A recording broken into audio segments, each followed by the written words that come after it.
historic times. From the Renaissance to the present day, women have taken their rightful place as the flower and ornament of the human race. To the amazing range of their physical beauty and grace, women have added those spiritual qualities we have all come to know and revere. Gaiety, affection, daring, modesty, intelligence, and the ability to use their intelligence to further enhance their beauty, making them the supreme object of man's admiration, of man's esteem. Ah, woman, in what climates and geographies has your beauty bloomed? The delicate caress of your hands made benedictions. Ah, men make me tired. They never give women credit for any common sense at all. Women may be flowers and ornaments, all right, but they're a whole lot more than that these days, believe me. Why, look at Beth Clark. I've known her since we went to high school together. To look at Beth, you'd think she was just another of those famous butterflies. But she joined up with the Canadian Women's Army Corps not long after it was formed.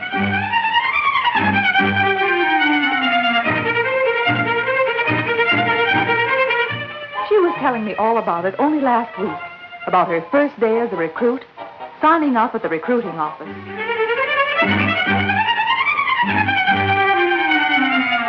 Being sworn in, a pretty solemn occasion.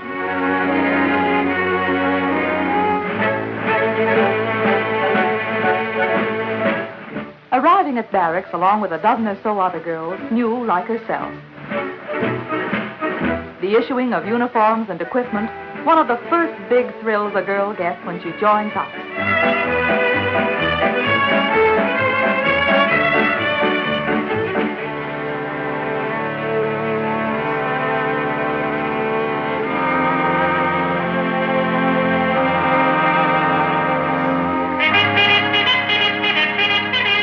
There was her first day at training center, a mass of crowded impressions. Reveille at 6 a.m., the momentary shock of waking up and finding herself in a strange bed in a strange room. The girls joking and skylarking in their high spirits.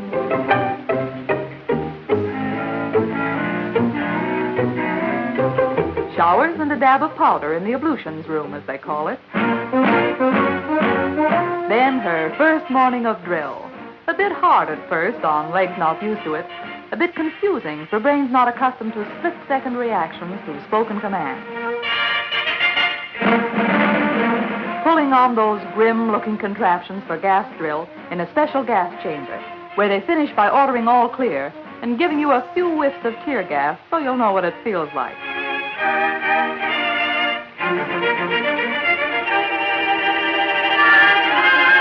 Well, every girl likes to have a good cry now and again anyway.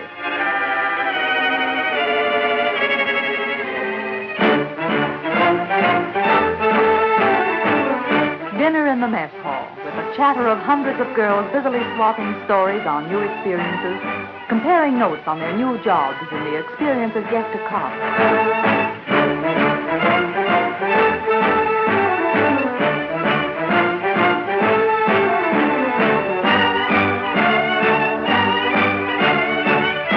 Medical examination and visit to the dentist.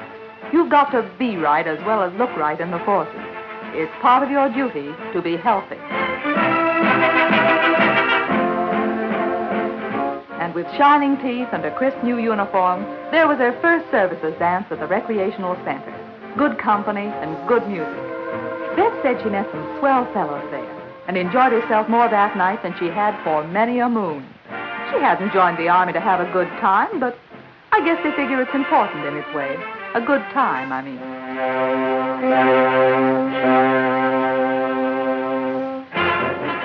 After the usual 4 weeks basic training, Beth found herself taking a motor transport driver's course. She'd driven her own car for years and soon picked up the secrets of that jitterbug of the transport world, the Jeep. The testing ground proved almost as tough a proposition for the instructor as it did for Beth, and they make them plenty tough.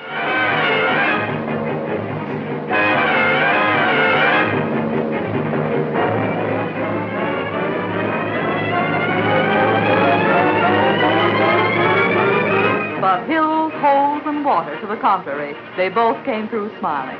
Although Beth said the instructor hated losing his hat and a bit of his dignity. When she passed her driver's test, Beth took over a full-time job from a man, releasing him for a more important job, perhaps overseas. Girls of all the services are doing this every day.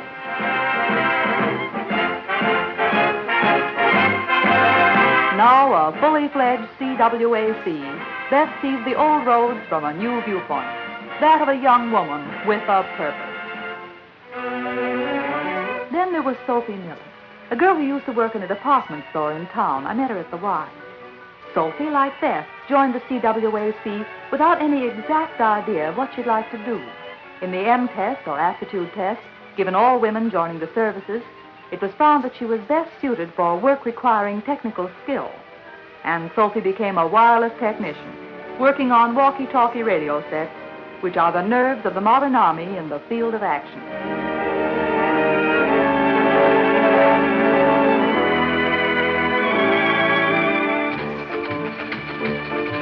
You can imagine how tickled Sophie was when on a 48-hour leave, she found her father with his radio set scattered around on the living room carpet and fast making scrap metal out of it.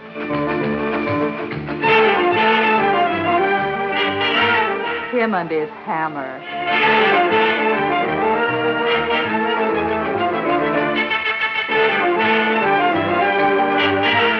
Sophie put her army training to good use, and with a few deft twists of the wrist, had Paul's radio together again and working in no time.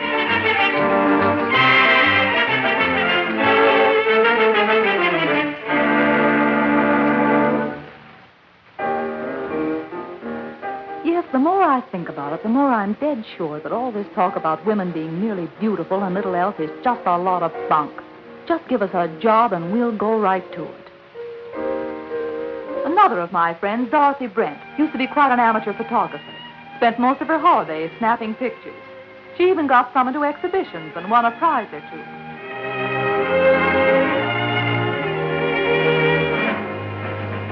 Late last year, she joined the Royal Canadian Air Force to train in the photographic section. Dorothy explained that photography was taught to groups in the RCAF, the girls going through the motions all together of focusing, checking exposure, and loading. She said you learn surprisingly quickly this way to work methodically and precisely.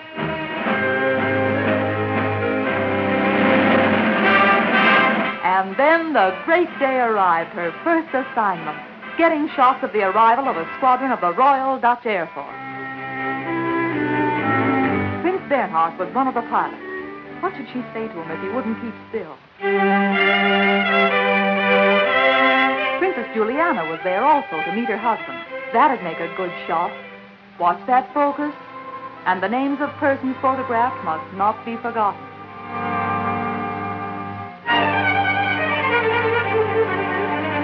Then those uneasy minutes in the darkroom where she developed her own negatives and made her own prints. Had she covered that assignment well? Would her pictures tell a good story? Yes, they were okay, and Bill McNaughton was mighty proud of his pupil. 2 months ago, Bill was posted overseas, and who do you think stepped into his place?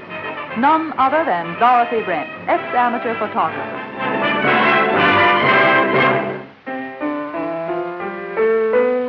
Myra Lockridge was a school teacher, and a good one, too.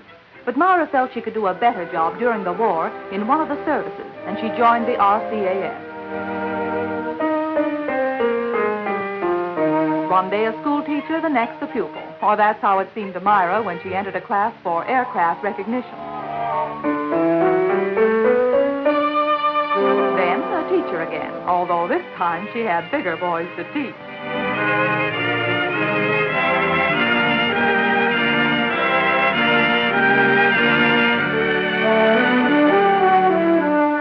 Aircraft recognition is taught by projecting silhouettes of airplanes onto a screen for as little as 1/20th of a second.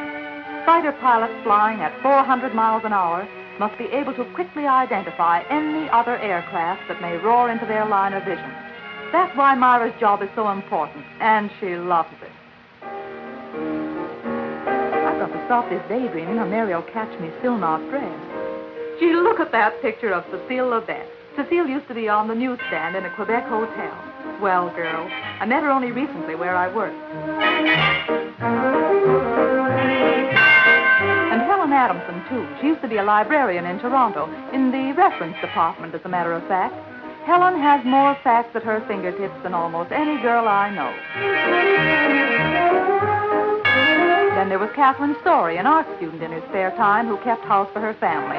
Made a sort of double career for herself. These three girls, Catherine the artist, Helen the librarian, Cecile the salesgirl, all decided to join the Women's Royal Canadian Naval Service around about the same time last year. They went for their training to the Wren Training Center at Galt, Ontario, along with hundreds of girls from all walks of life and from all parts of the Dominion. There's nothing like basic training for taking those few extra pounds off your hips and for showing you what you can best do with your mind and muscle. Those first days were helter-skelter and lots of fun. But out of that bunch of raw recruits came in a few short months a smart, well-trained group of Wrens, fully equipped for full-time jobs in the Naval Service. Helen, the librarian, worked as a plotter in the chart room at Naval Headquarters in Ottawa. An important and exciting job, but pretty typical of a good many in all three services.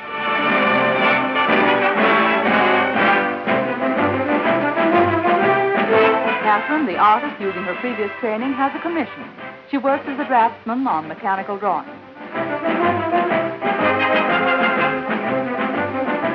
Cecile, the newsstand assistant from Quebec, chose drafting too, so that although she'd had no previous art training in civilian life, she found herself doing much the same sort of job as Catherine.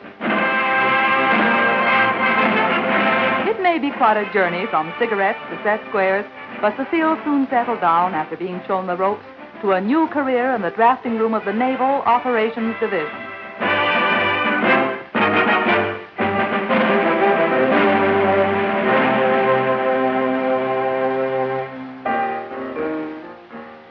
There now, I'm just about ready, and about time, too. No creases in the uniform? Tie straight? Here's okay, I think. Next, the hat.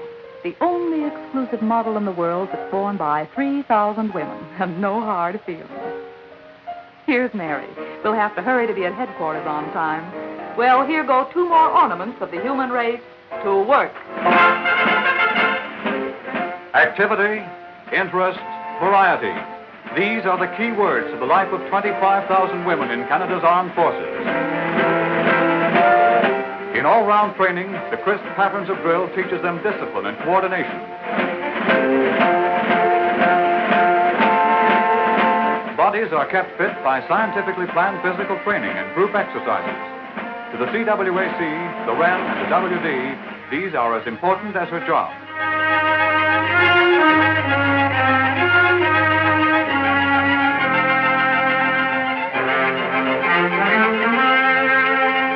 Sports, too, play a big part in the training of all three services. Almost any sport she played in civilian life, a girl may follow up when she's in uniform.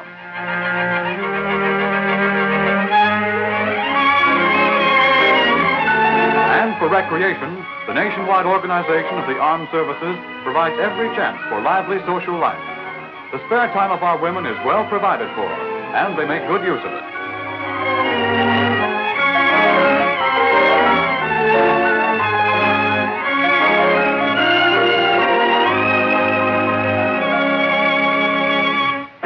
And on formal full-dress occasions, our women meet distinguished Canadians and visitors from other nations.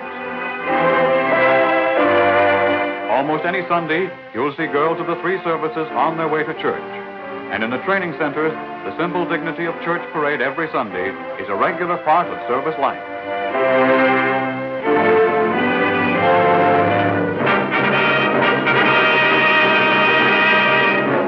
But today, of prime interest to the women of the services are their jobs.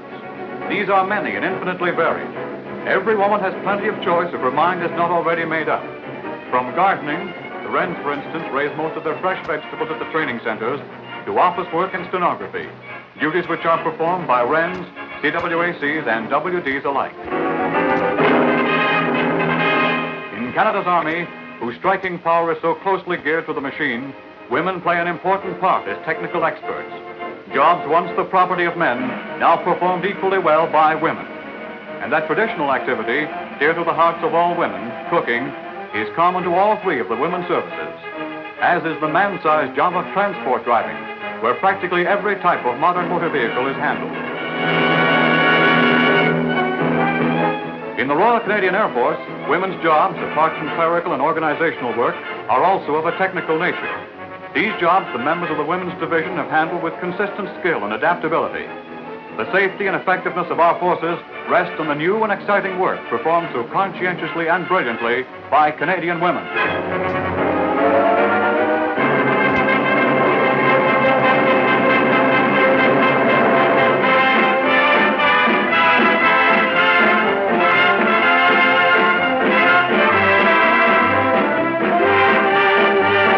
Today, with victory for the United Nations almost within sight, with a great upsurge of confidence as our armed forces strike at the crumbling Nazi wall encircling Europe, our women are marching shoulder to shoulder with their brothers in arms.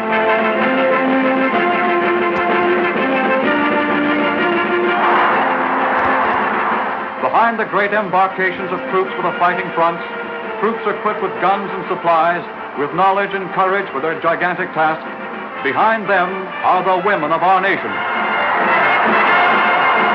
They, more than ever before, have realized in their day-to-day work not only a sense of personal fulfillment and development, but a fuller sense of participation and pride in the very life and destiny of Canada.